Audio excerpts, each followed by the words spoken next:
Hello, everyone. I hope you had a great weekend and a great start to the fall season despite all this rainy weather. Before I review the work for this week, I'd like to speak about three issues. The first issue is the literacy narrative. So some of you have not yet submitted the final draft of the literacy narrative essay. If you have not submitted your final draft, you received an email message from me pointing out that the last day to submit your draft is Wednesday, September 27th. After the 27th, the Turnitin link in the week 4 folder will be closed, and you will not be able to submit your final draft. Please submit your draft as soon as possible. With each day that your essay is past due, 1.5 points are deducted from your grade.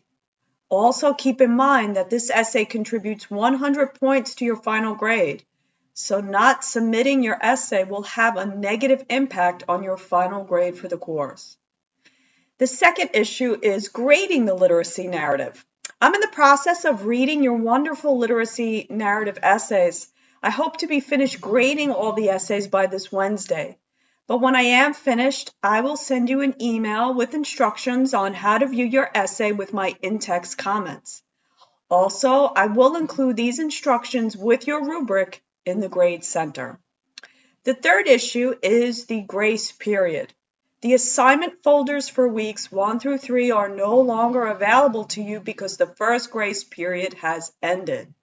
If you did not take advantage of this grace period, you will not have the opportunity to submit past due assignments for these weeks at a later point in the semester.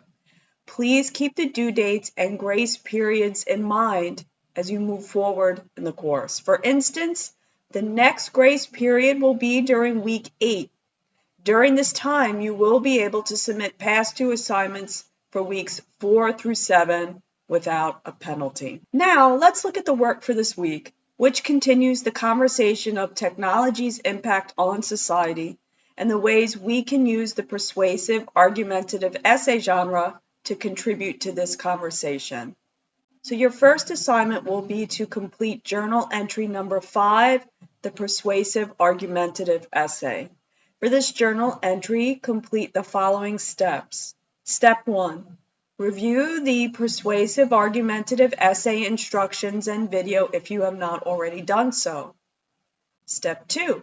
Read in conversation pages 44 to 52 and the OWL at Purdue's argumentative essays.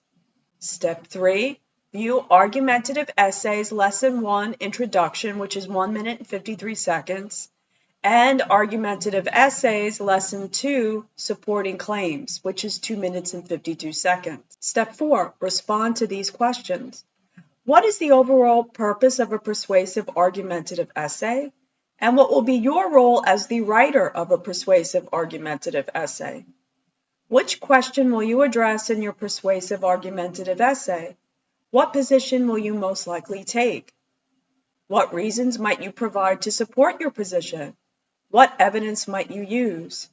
What secondary source or reading from Module 3 might you use to support your position?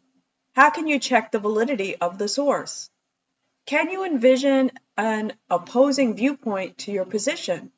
How might you address this viewpoint?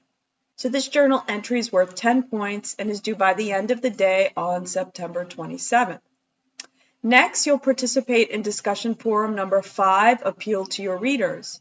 In this discussion forum, you will consider how writers use rhetorical devices or appeals to develop persuasive arguments. To participate in the forum, follow these steps. Step 1, reread in conversation, pages 48 to 49, Appeal to Your Readers. Step 2, read all 3 articles.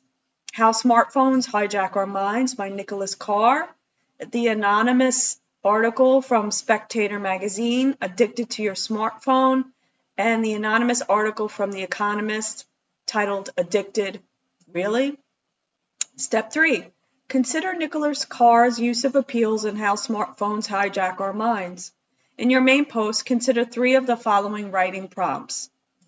Choose a passage that appeals to authority.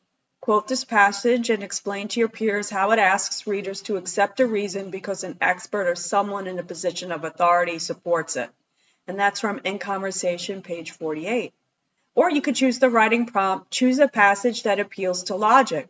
Quote this passage and explain to your peers how it asks readers to work through a set of propositions to reach a considered conclusion.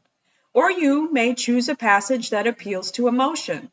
Quote this passage and explain to your peers how it asks readers to feel a particular way about an issue. Or you may choose a passage that appeals to principles, values, and beliefs. Quote this passage and explain to your peers how it relies on the assumption that readers care about a given set of principles. Or you may choose a passage that appeals to character. Quote this passage and explain to your peers how it uses the trust me strategy. This discussion form is worth 10 points. Your main post is due by the end of the day on September 28th, and your reply is due by the end of the day on September 29th. Also, there are 2 extra credit activities available to you this week.